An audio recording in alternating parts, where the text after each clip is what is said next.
ആഴ്ചകൾ നീണ്ടുനിന്ന ഇറാൻ യുദ്ധം ഒരു ദുർബലമായ സീസ്ഫയറിലൂടെ ദിവസങ്ങളായി കടന്നുപോകുന്നു. ഏതു നിമിഷവും യുദ്ധം പൊട്ടിപ്പുറപ്പെട്ടേക്കാമെന്ന ആകാംക്ഷയിൽ ലോകം നിൽക്കുമ്പോൾ ഇറാൻ വിദേശകാര്യമന്ത്രി ഒമാനും പാകിസ്ഥാനും റഷ്യയുമടക്കം ലോകത്തെ വിവിധ രാജ്യങ്ങൾ സന്ദർശിക്കുകയും ലോകത്തെ വിവിധ രാജ്യങ്ങളുമായി ആശയവിനിമയം നടത്തുകയും ചെയ്യുന്നു. ഇറാൻ കൂടുതൽ സ്മാർട്ട് ആകണം, പെട്ടെന്ന് തന്നെ ബുദ്ധിപരമായ തീരുമാനമെടുക്കണമെന്ന് ട്രംപ് പറയുന്നു. അമേരിക്കയുടെ പ്രതിരോധ സെക്രട്ടറി ഗെഹ്സത്ത് അമേരിക്കൻ കോൺഗ്രസിനെ നേരിട്ടുകൊണ്ട് ചോദ്യങ്ങൾക്ക് ഉത്തരം പറയുന്നു. എന്താണ് ഇറാൻ യുദ്ധത്തിൽ സംഭവിക്കുന്നത്? എന്തുകൊണ്ടാണ് ഇറാൻ യുദ്ധം അവസാനിക്കാത്തത്? ഇന്ന് ഈ വിഷയമാണ് നമ്മൾ സംസാരിക്കുന്നത്. നമുക്കറിയാം, ആഴ്ചകളായി രണ്ട് ലോകത്തെ വൻ ശക്തികൾ ഇറാൻ എന്ന് പറയുന്ന വർഷങ്ങളോളം ഉപരോധത്തിൽ നിന്ന ഒരു രാജ്യത്തെ ആക്രമിക്കുകയും എന്നാൽ വളരെ വലിയ പരാജയം നേരിടുകയും ചെയ്ത വിഷയം നമുക്കറിയാവുന്നതാണ്. ഈ ഒരു പരാജയത്തിൽ നിന്നാണ് തീർച്ചയായും ഒരു സീസ്ഫെയറിലേക്ക് ഇറാൻ എത്രയും പെട്ടെന്ന് എത്തണമെന്നും ഉടനടി സീസ്ഫെയർ വന്നില്ലെങ്കിൽ എല്ലാ അന്താരാഷ്ട്ര നിയമങ്ങളെയും കാറ്റിൽ പറത്തുന്ന രീതിയിലുള്ള ഭീഷണികളുമായി ഇറാനെ ഒരു നാഗരികതയെ തന്നെ നശിപ്പിച്ചു കളയുമെന്നും ഇല്ലാതാക്കി കളയുമെന്നൊക്കെ പറഞ്ഞ് ഒരു പഴയ ചാക്കിന് പോലും വിലയില്ലാത്ത ചില ഭീഷണികളുമായി തവണകളായി അമേരിക്കൻ പ്രസിഡന്റ് രംഗപ്രവേശനം നടത്തിയത്. എന്നാൽ ആ ഭീഷണികൾക്കൊക്കെ അപ്പുറത്ത് ഇറാന്റെ ആവശ്യങ്ങൾ പലതും ഞങ്ങൾ അംഗീകരിക്കാം, ഞങ്ങളത് ചർച്ച ചെയ്യാം എന്ന വാഗ്ദാനം കൊടുത്തുകൊണ്ട് ഒരു സീസ്ഫെയറിലേക്ക് ഇറാനും അമേരിക്കയും എത്തുകയായിരുന്നു. നടുവിൽ പാകിസ്ഥാന്റെ മധ്യസ്ഥതയിലാണ് കാര്യങ്ങൾ നടന്നിരുന്നത്. ഈ ഒരു അവസ്ഥയിലാണ് ഒന്നാം ഘട്ട ചർച്ച പരാജയപ്പെടുകയും രണ്ടാം ഘട്ട ചർച്ചയിലേക്ക് ഒരു രീതിയിലും ഇറാൻ കടക്കാൻ സമ്മതിക്കുന്നില്ല എന്നൊരവസ്ഥയാണ് ഇപ്പോൾ തവണകളായി, ആഴ്ചകളായി, ദിവസങ്ങളായി നീണ്ടു പോകുന്നത്. എന്തുകൊണ്ടാണ് ഇത്തരത്തിലുള്ള അവസ്ഥ നീണ്ടുപോകുന്നത്?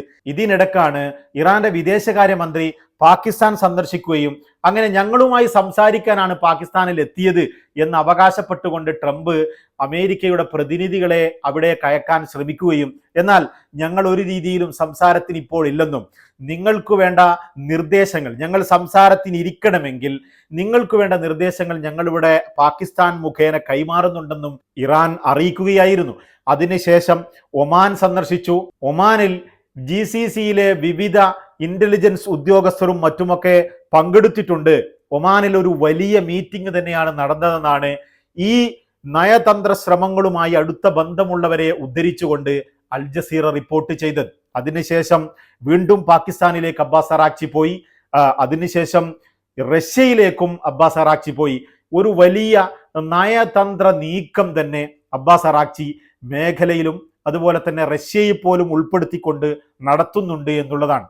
എന്നാൽ പാകിസ്ഥാന് ഈ യാത്രയിൽ ഒരു അമേരിക്കയുമായി നേരിട്ട് സംഭാഷണം നടത്തണമെങ്കിൽ, ഞങ്ങളതിന് ഒരുങ്ങണമെങ്കിൽ എന്തൊക്കെ ചെയ്യണം എന്നുള്ള ഒരു നിർദ്ദേശം കൈമാറി. അത് പാകിസ്ഥാൻ ട്രംപിന് കൈമാറി.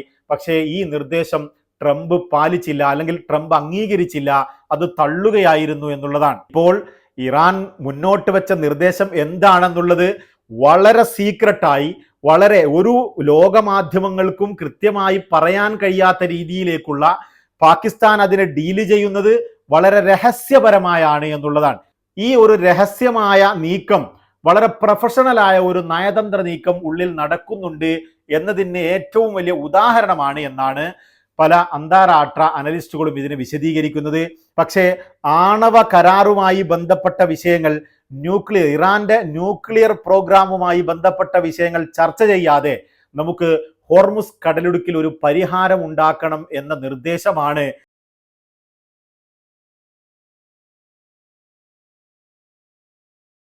പ്രധാനപ്പെട്ടതായി ഇറാൻ മുന്നോട്ട് വെച്ചത് എന്നാണ് ലോകമാധ്യമങ്ങൾ റിപ്പോർട്ട് ചെയ്തുകൊണ്ടിരിക്കുന്നത്. വിജയം ഉറപ്പിച്ചുള്ള ഒരു കരാറിലേക്ക് മാത്രമേ അമേരിക്ക എത്തുകയുള്ളൂ. അതിൽ ഏറ്റവും പ്രധാനപ്പെട്ടത് ആണവ പ്രവർത്തനങ്ങളിൽ നിന്ന് ഇറാൻ പൂർണ്ണമായും പിന്മാറണം എന്നുള്ളതായിരിക്കും എന്ന് അമേരിക്കൻ പ്രസിഡന്റും അമേരിക്കൻ ഉദ്യോഗസ്ഥരും തവണകളായി ആവർത്തിക്കുകയും ചെയ്യുന്നു. ഇതിനിടക്കാണ് അബ്ബാസ് അറാക്ചിയുടെ റഷ്യൻ സന്ദർശനം ലോകത്തെ അനലിസ്റ്റുകൾ വളരെ സംശയത്തോടുകൂടെ കാണുന്നത് എന്നുള്ളതാണ്. കാരണം എന്തിന് റഷ്യയിൽ പോകണം? റഷ്യ ഇറാന്റെ ഏറ്റവും വലിയ സ്ട്രാറ്റജിക് പാർട്ട്ണറാണെന്നും റഷ്യ അറിയാതെ ഞങ്ങളൊന്നും ചെയ്യുകയില്ലെന്നും റഷ്യയെ ഞങ്ങൾ സഹായിക്കുകയും റഷ്യ ഞങ്ങളെ സഹായിക്കുകയും ചെയ്യുന്നു എന്നുള്ളതാണ് പത്രമാധ്യമങ്ങളുടെ ചോദ്യത്തിന് മറുപടിയായി ഇറാൻ വിദേശകാര്യമന്ത്രി പറഞ്ഞത്.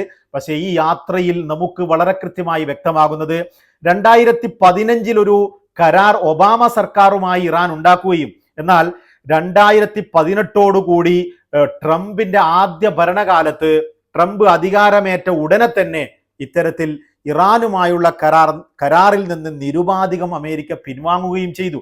ഇതിൽ നിന്ന് പഠിച്ച പാഠമാണ് ഇറാനെ ഇത്തരത്തിൽ ഒരു കരാറിലേക്ക് എത്തുകയാണെങ്കിൽ റഷ്യ പോലെയുള്ള ലോകത്തെ ശക്തരായ രാജ്യങ്ങളെ ഗ്യാരണ്ടറായി നിർത്തിക്കൊണ്ടുള്ള ഒരു കരാറിലേക്ക് മാത്രമേ ഇനി ഞങ്ങൾ എത്തുകയുള്ളൂ എന്ന ഒരു മെസ്സേജ് കൂടിയാണ് ഈ യാത്രയിൽ ഇറാൻ നൽകുന്നത്.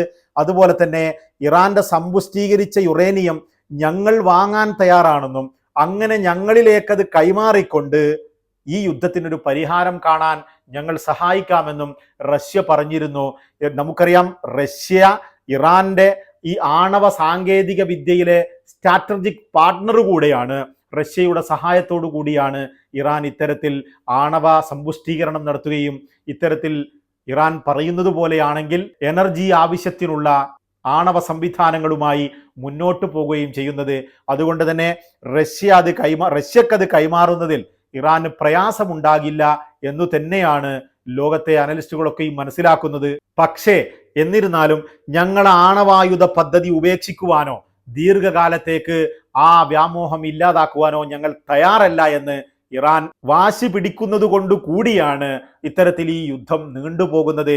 ഗസ്സത്ത് ഇക്കഴിഞ്ഞ ദിവസം പറഞ്ഞത് ഇറാന് ആണവ അഭിലാഷങ്ങൾ ഇനിയും ഉണ്ടെന്നും അവർ ആണവായുധം വികസിപ്പിക്കുവാൻ ഇനിയും സാധ്യതയുണ്ടെന്നും അതുകൊണ്ട് ഈ ന്യൂക്ലിയർ പ്രോഗ്രാമുമായി ബന്ധപ്പെട്ട മുഴുവൻ വിഷയങ്ങളിൽ നിന്നും ഇറാൻ പിന്തിരിയുന്ന ഒരു കരാറിലേക്കാണ് അമേരിക്ക എത്തുകയും ചെയ്യുക എന്നുള്ളതാണ്. പക്ഷേ നമുക്കറിയാം, ഈ യുദ്ധകാലത്തും അതുപോലെ കഴിഞ്ഞ വർഷത്തെ 12 ദിവസത്തെ യുദ്ധകാലത്തും അമേരിക്കയും ഇസ്രയേലും വളരെ കൃത്യമായി അവകാശപ്പെട്ട വിഷയമാണ് അവരുടെ ആണവ നിലയങ്ങൾ ഞങ്ങൾ തരിപ്പണമാക്കി കളഞ്ഞെന്നും ഇനി ഒന്നും അവിടെ അവശേഷിക്കുന്നില്ലെന്നും മിസൈൽ സംവിധാനങ്ങളെ ഇല്ലാതാക്കി കളഞ്ഞു എന്നുമൊക്കെയുള്ള വലിയ വലിയ അവകാശവാദങ്ങൾ. ഈ അവകാശവാദങ്ങൾ ഉന്നയിക്കുമ്പോൾ അവരുടെ സമ്പുഷ്ടീകരിച്ച യുറേനിയത്തെ നശിപ്പിച്ചു കളയുകയും അവരുടെ ആണവ നിലയങ്ങൾ നശിപ്പിക്കുകയും ചെയ്തെങ്കിൽ പിന്നെ എന്തിനാണ് ഇത്തരത്തിലൊരു ആണവ വിഷയങ്ങളുമായി ബന്ധപ്പെട്ടൊരു കരാറ്? അവർക്കിനി അതിലേക്ക് എത്തുവാൻ കഴിയില്ല എന്നുള്ളതാണല്ലോ അതിൽ വ്യക്തമാക്കുന്നത്. പക്ഷേ ഇതൊന്നും കഴിഞ്ഞിട്ടില്ല എന്നുള്ളതിൻ്റെ ഏറ്റവും വലിയ ഉദാഹരണമാണ് ഇപ്പോഴും ഇറാനുമായി ഒരു കരാറിലെത്തുവാൻ അമേരിക്ക ആഗ്രഹിക്കുന്നത്, അമേരിക്ക അതിന് ശ്രമിക്കുന്നത്. ഇപ്പോൾ യുദ്ധം ആണവ വിഷയത്തിലേക്കും അതുപോലെ തന്നെ തീർച്ചയായും ഹോർമുസ് കടലിടുക്കിലേക്കും യുദ്ധം ചുരുങ്ങിയിരിക്കുന്നു. ഈ അമേരിക്കയുടെ ഇറാനിന് മേലുള്ള, ഇറാനിയൻ പോർട്ടുകൾക്ക് മേലുള്ള അമേരിക്കൻ ഉപരോധം, കടലിലെ ഉപരോധം ഇറാനെയും പിടിച്ചുകുലുക്കിയിരിക്കുന്നു. ഇറാനിയൻ റിയാലിന് ചരിത്രത്തിൽ ഇന്ന് വരെ കാണാത്ത തകർച്ചയിലേക്ക് ഈ ഉപരോധത്തിന് ശേഷം കഴിഞ്ഞ ദിവസം കൂപ്പുകുത്തിയെന്ന് അന്താരാഷ്ട്ര മാധ്യമങ്ങൾ റിപ്പോർട്ട് ചെയ്യുന്നു. അതുപോലെ തന്നെ ഈ അമേരിക്കൻ കോൺഗ്രസിൽ ഗസ്സത്ത് ആദ്യമായി യുദ്ധവുമായി ബന്ധപ്പെട്ട ചോദ്യങ്ങൾക്ക് മറുപടി പറയവേ ലോകത്തെ തന്നെ ഞെട്ടിക്കുന്ന രീതിയിലുള്ള മറുപടികളും ചോദ്യോത്തരങ്ങളുമാണ് അവിടെ ഇക്കഴിഞ്ഞ ദിവസം നടന്നത്. 25 ബില്യൺ US$ ഇതുവരെയും ഇറാൻ യുദ്ധത്തിന് വേണ്ടി അമേരിക്കക്ക് ചിലവായത്. അല്ലെങ്കിൽ നമ്മുടെ മറ്റൊരു ഭാഷയിൽ പറഞ്ഞു കഴിഞ്ഞാൽ ഇസ്രയേലിന് വേണ്ടി ഇറാനെ ആക്രമിച്ച എല്ലാ അന്താരാഷ്ട്ര നിയമങ്ങളെയും ലംഘിച്ചുകൊണ്ട് കുട്ടികളെയും സാധാരണക്കാരെയും അടക്കം കൊന്നുകളഞ്ഞ ഒരു യുദ്ധത്തിന് അമേരിക്ക ചെലവിട്ടത് എന്നാണ് ഗസ്സത്ത് ഇക്കഴിഞ്ഞ ദിവസം അമേരിക്കൻ കോൺഗ്രസിനെ അറിയിച്ചിട്ടുള്ളത്. ഇതൊരു വലിയ തുക തന്നെയാണ്.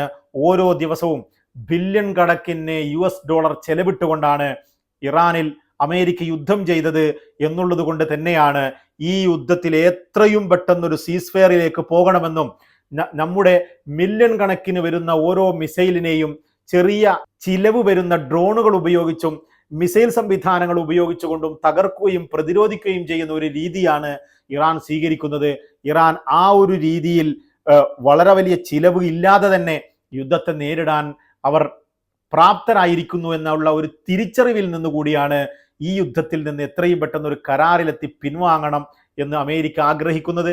പക്ഷെ ഇറാനിയൻ ഉദ്യോഗസ്ഥരും കഴിഞ്ഞ ദിവസം പറയുന്നത് യുദ്ധം ഒന്നിനും ഒരു പരിഹാരമല്ല, ഇറാൻ ഒരു കരാറിലെത്താൻ തയ്യാറാണ്, പക്ഷേ ഇറാന്റെ എല്ലാവിധ മൂല്യങ്ങളെയും അംഗീകരിച്ചുകൊണ്ടുള്ള ഒരു കരാറിന് മാത്രമേ ഇറാനും തയ്യാറാകുകയുള്ളൂ എന്ന ഒരു വാശിയിലാണ് ഇറാൻ നിൽക്കുന്നത്. അമേരിക്കൻ കോൺഗ്രസിൽ ഡെമോക്രാറ്റുകൾ പറയുന്നത് ഈ അമേരിക്കയെ ഒരു ചതുപ്പിലേക്ക് തള്ളിവിട്ട ഒരു യുദ്ധമായിരുന്നു ഇത് എന്നുള്ളതാണ്.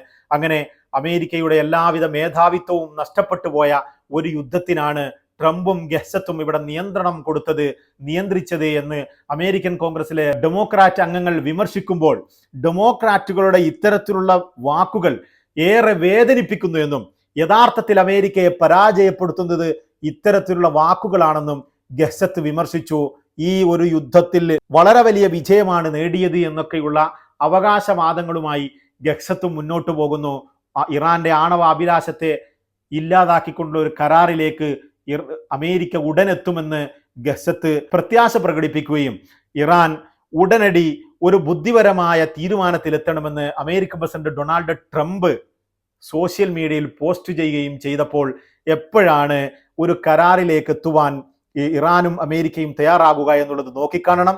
ഇതിനൊക്കെ ഇടക്ക് യുദ്ധകാലത്ത് GCCയിലെ മുഴുവൻ രാജ്യങ്ങളിലേക്കും ഇറാൻ ആക്രമണം നടത്തി എന്നുള്ളത് നമുക്കറിയാവുന്ന വിഷയമാണ്. പക്ഷേ ഇപ്പോൾ യുദ്ധം സീസ്ഫയറിൽ നിൽക്കുമ്പോൾ ഖത്തറിലെയും സൗദി അറേബ്യയിലെയും അതുപോലെ GCCയിലെ UAE ഒഴികെയുള്ള മുഴുവൻ രാജ്യങ്ങളുമായും അവിടുത്തെ വിദേശകാര്യ മന്ത്രിമാരുമായി സംസാരിക്കുകയും ബഹ്റൈൻ ഒഴികെയുള്ള മുഴുവൻ രാജ്യങ്ങളിലെ വിദേശകാര്യ മന്ത്രിയുമായി സംസാരിക്കുകയും അവരുമായി വീണ്ടും തുടർന്നും ഒരു ബന്ധം സ്ഥാപിച്ചുകൊണ്ട് മുന്നോട്ട് പോകുവാൻ ഇറാൻ ശ്രമിക്കുകയും ചെയ്യുന്നു എന്നുള്ളതാണ്. ഇറാൻ GCC രാജ്യങ്ങളുമായി ബന്ധം പുലർത്തണമെങ്കിൽ തീർച്ചയായും വളരെ വലിയ പ്രയത്നവും വിശ്വാസ്യതയും വീണ്ടെടുക്കൽ അത്യാവശ്യമാണെന്ന് സൗദി വിദേശകാര്യ മന്ത്രാലയം പ്രതികരിച്ചു. വരും ദിവസങ്ങളിൽ ഇറാൻ യുദ്ധം എത്തരത്തിൽ കരാറിലെത്തുമെന്ന് നമുക്ക് നോക്കിക്കാണാം. തൽക്കാലം വീണ്ടും കാണാം.